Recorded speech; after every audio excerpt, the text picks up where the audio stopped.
I never thought I'd be telling this story, but here I am.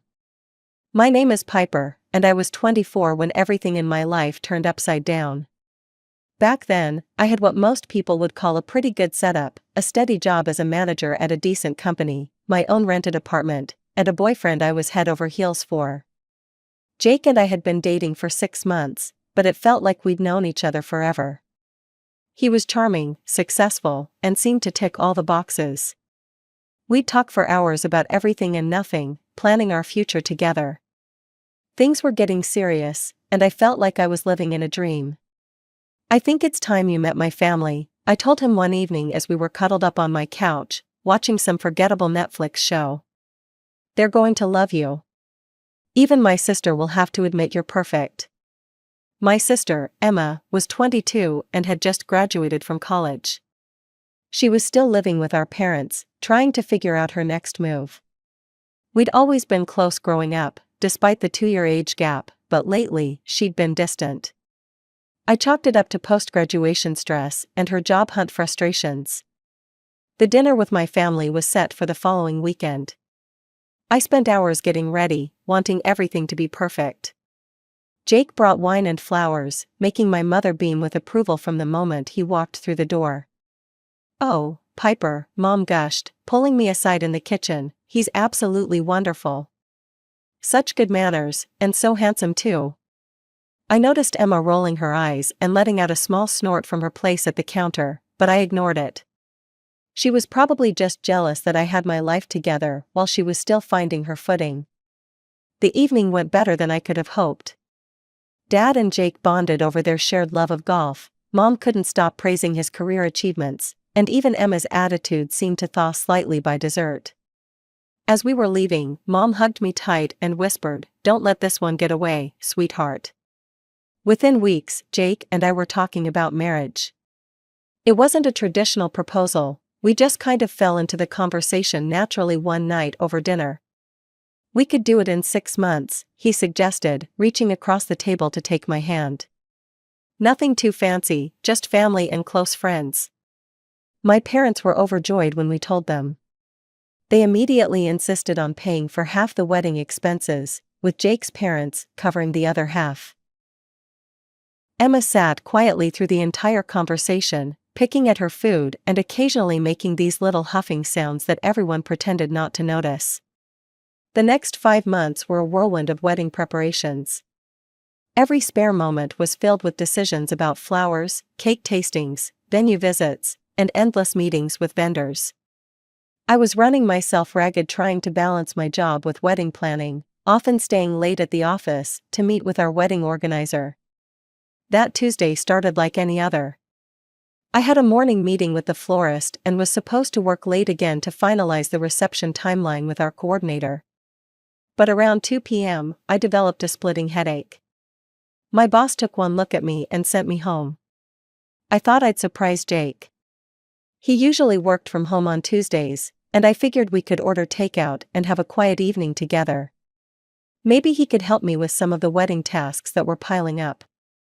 The apartment was quiet when I unlocked the door, but I heard muffled sounds coming from our bedroom. I assumed Jake was on a work call, he often took them in there for better sound quality. I'll never forget what I saw when I opened that door.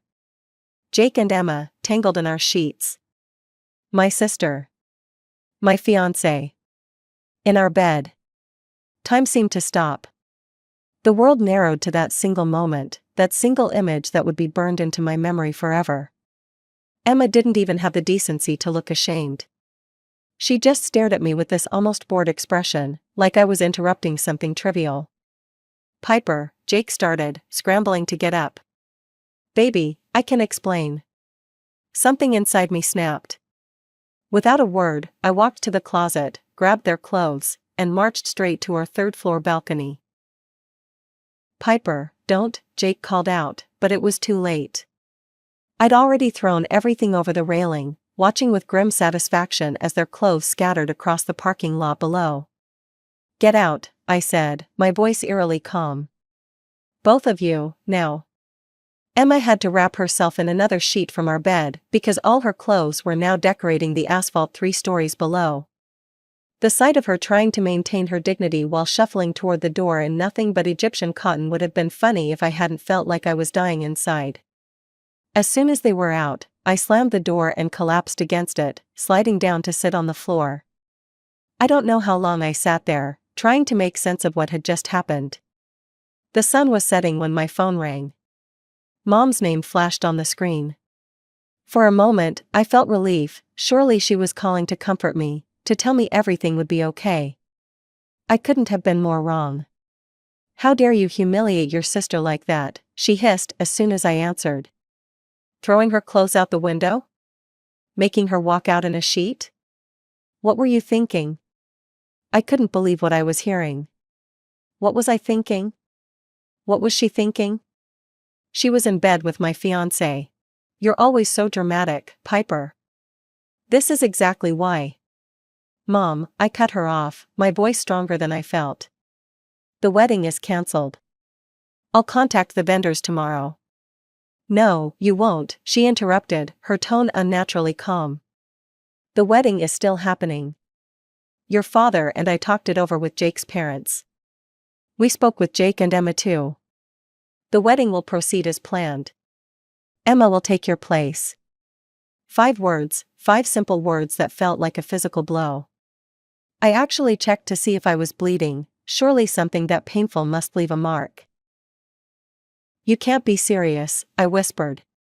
That's insane. You can't just." "We've paid for half this wedding," Mom cut in sharply.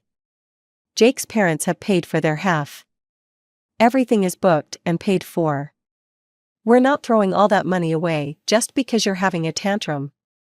"A tantrum?" My voice rose with each word. "My fiance and my sister were in my bed. How is that a tantrum?" "Piper," she sighed, like I was a child refusing to share my toys, "you need to grow up and stop being so emotional about everything. These things happen." The line went dead. I don't remember much of that night. I know I cried until I had no tears left. I know I screamed into my pillows until my throat was raw.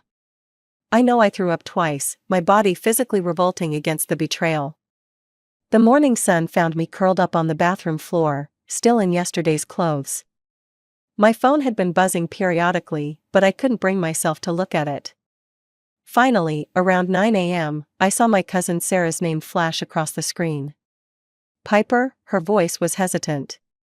"I just got off the phone with your mom." She paused, and I could hear her struggling to find the right words. "She's been calling everyone in the family." My stomach dropped.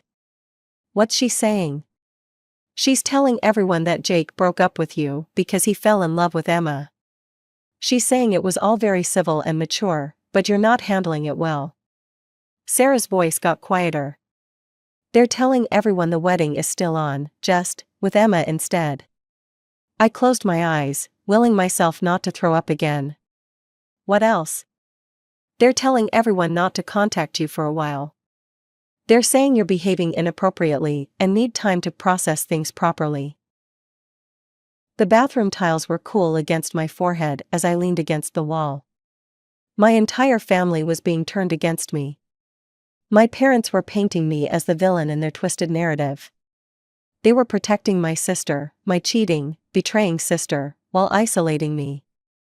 Fury burned through me that morning, but it wasn't the destructive kind. I made my decision right there on that bathroom floor. I wouldn't give them the satisfaction of a scandal.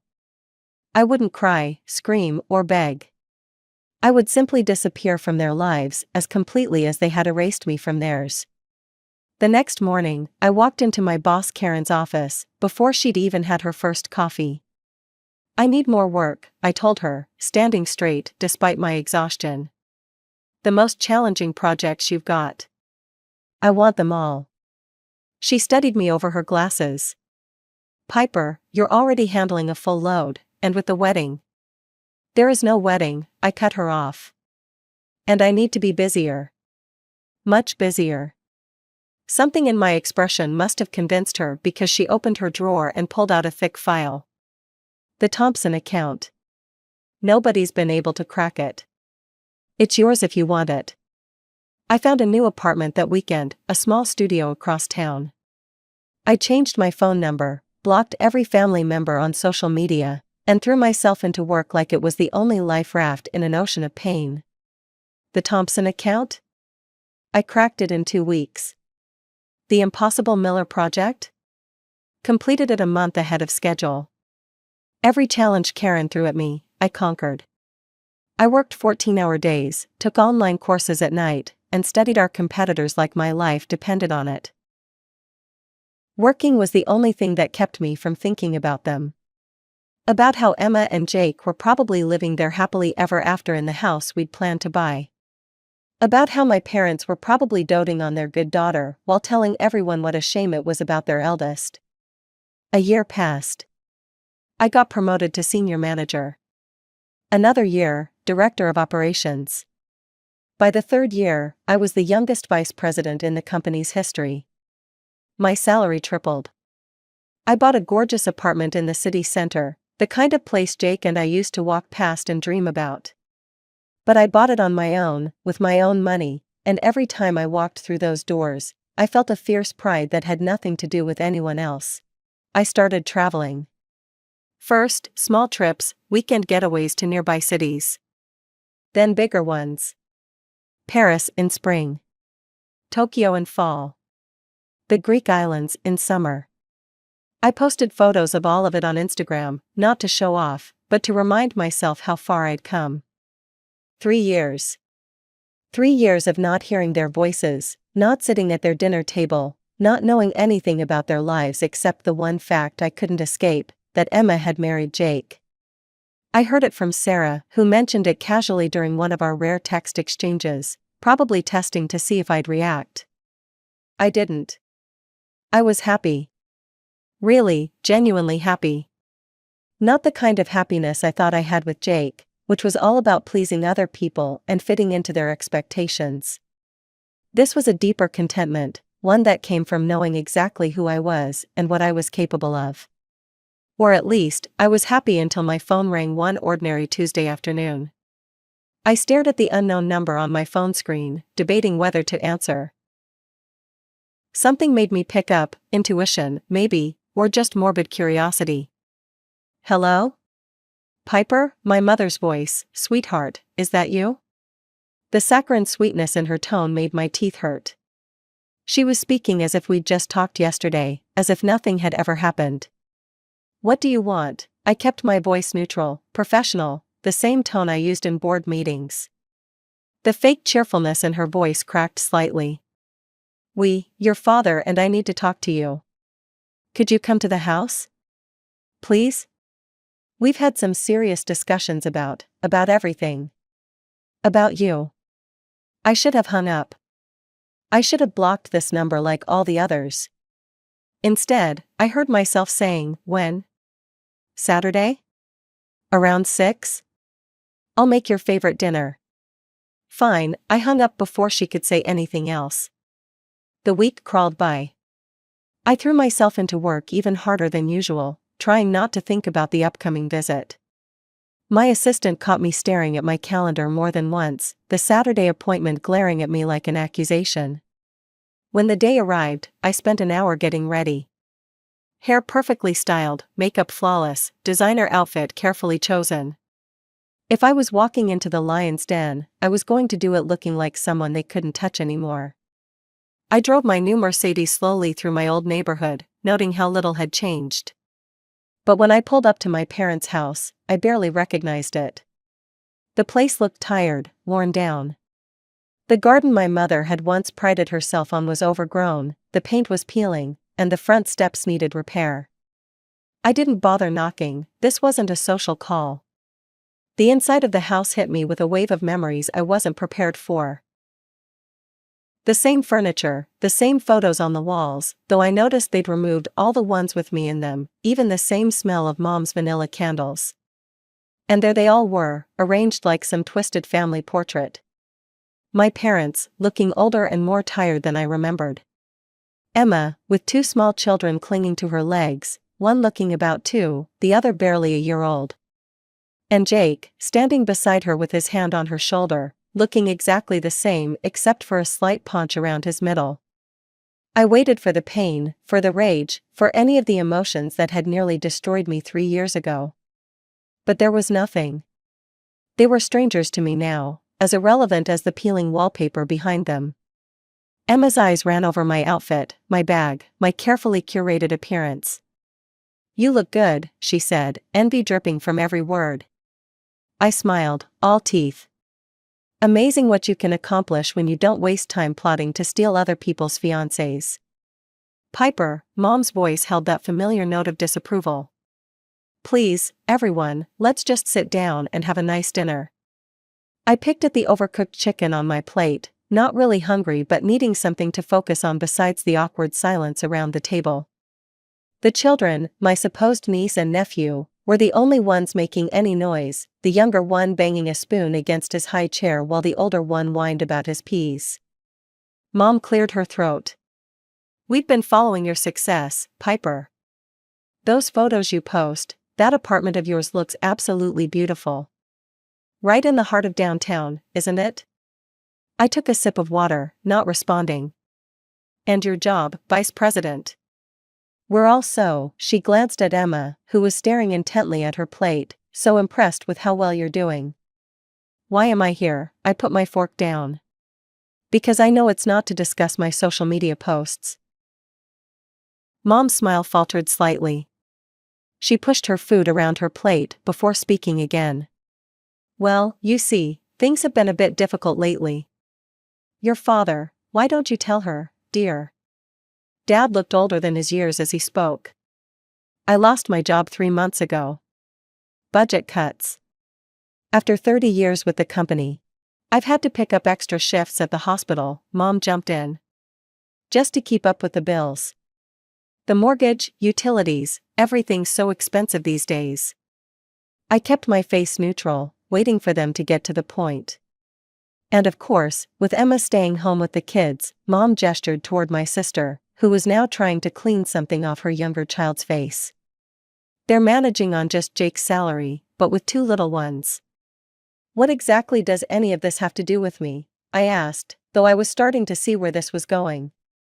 Mom's face brightened, apparently missing or choosing to ignore my tone. "Well, we were thinking. Emma really needs to find a job, but childcare is so expensive these days. And since you have such a flexible position." I stared at her, waiting for the punchline. It didn't come. I started laughing, I couldn't help it. "Are you seriously suggesting that I should babysit for them?" "You have that big apartment," Mom continued enthusiastically. "And I'm sure you could work from home some days. The children are really very well behaved." The 2-year-old chose that moment to throw his sippy cup across the room while screaming at top volume. "This is a joke, right?" I looked around the table. "You're not actually asking me to babysit the children of my sister and my ex-fiancé?" "Well," Dad cleared his throat, "if you're not comfortable with that arrangement, you could help pay for a proper babysitter. Given your salary." I sat back in my chair, genuinely amazed at their audacity.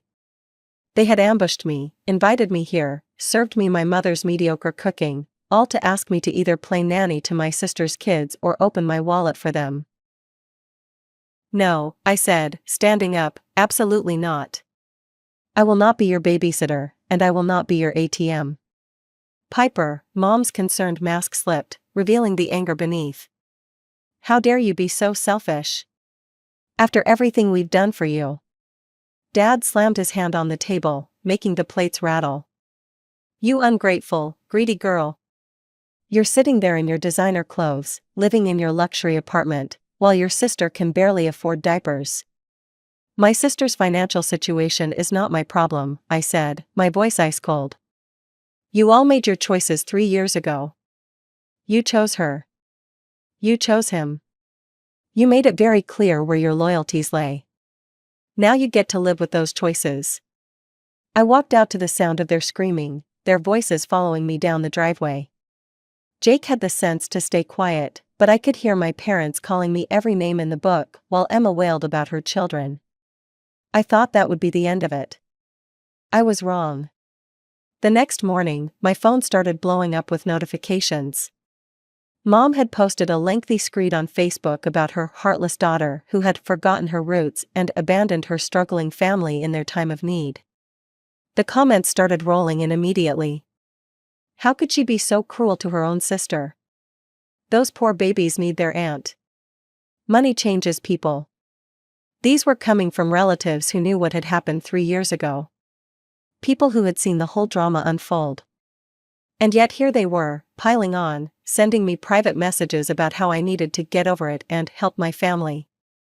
I blocked them all, every single one. Aunts, uncles, cousins, they disappeared from my social media one by one. I didn't bother explaining or defending myself. They had chosen their side long ago. But my family wasn't done. I was in the middle of a meeting with our biggest client when my assistant burst in, looking panicked. "Ms. Parker, I'm so sorry to interrupt, but your family is in the lobby. Your sister has 2 crying children with her, and your parents are demanding to speak to Mr. Davidson." I apologized to my client and rushed to the lobby. Sure enough, there they were, Mom and Dad making a scene at the reception desk while Emma stood there with both kids, who were screaming their heads off. People were staring. Phones were out, recording. "We demand to speak to whoever's in charge," Dad was shouting. "She can't treat her family this way. We'll see what her boss has to say about this." I walked up to the head of security, Marcus, who was already moving toward the situation. "Those people are not allowed in this building," I said clearly. "Please remove them." I watched as Marcus efficiently cleared them from the lobby, their shouts echoing off the marble floors. He came back to me afterward, looking concerned. "Would you like us to call the police, Ms. Parker?" "No," I said, straightening my jacket, "just make sure they're on the banned list. They're not to be allowed in the building under any circumstances." They didn't stop. Somehow they got my new address. I came home one evening to find them camped outside my building's entrance. Emma was there with the kids again, using them as emotional blackmail while Mom and Dad tried to force their way in behind other residents. "We're not leaving until you help your sister," Mom shouted as I called building security. They showed up at random times after that, pounding on my door, screaming through it about family obligations and what a horrible person I was. I started taking different routes home, varying my schedule, looking over my shoulder everywhere I went. It was when they started contacting my colleagues and business associates that I finally broke. I'd been trying to handle it on my own, thinking they'd eventually give up, but they were escalating instead of backing down. I called my cousin Sarah, who'd remained neutral through everything, and asked for a recommendation. "I know a great lawyer," she said. "She handles family cases, restraining orders, that sort of thing. Her name's Michelle Torres." Michelle turned out to be exactly what I needed: tough, practical, and completely unfazed by family drama. She helped me organize everything: screenshots of every message, security footage from my building and office, witness statements from my doorman and colleagues, copies of their social media posts, records of every attempt they'd made to contact me after being told to stop. "We're asking for a restraining order," Michelle explained as we prepared for court. "They'll be legally barred from approaching you, your home, or your workplace. No contact through any means, physical, digital, or through third parties. And we're requesting $15,000 in damages for emotional distress and reputation damage." I wasn't prepared for how it would feel to see them in court. They looked smaller somehow, less threatening under the fluorescent lights. Emma had left the kids at home for once, though she still managed to cry on cue when called to testify. Their defense was weak. They were just trying to help their daughter reconnect with her family. They were worried about me. They just wanted me to see my nephews. The judge wasn't impressed. "The evidence of harassment is clear and substantial," he said in his ruling.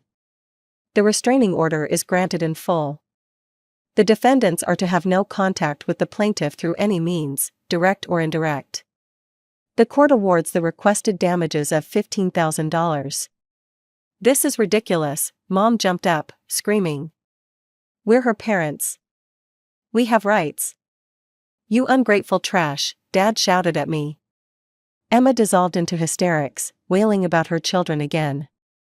The judge's gavel cracked like a gunshot. One more outburst and I'll hold you all in contempt. Furthermore, given your behavior in my courtroom, I'm adding a $5,000 fine for each defendant. That was 6 months ago. The restraining order works, they can't come near me, contact me, or post about me online. The damages and fines hit them hard financially, from what Sarah tells me, though I try not to think about them at all. I don't know what they're doing now. I don't know if Emma and Jake are still together, if the kids are growing up happy, if my parents have learned anything from all this. And the beautiful thing is, I don't care. I wake up each morning in my peaceful apartment, go to my job that I love, and live my life on my own terms. They say living well is the best revenge. But I'm not even interested in revenge anymore. I'm just living well, and that's more than enough.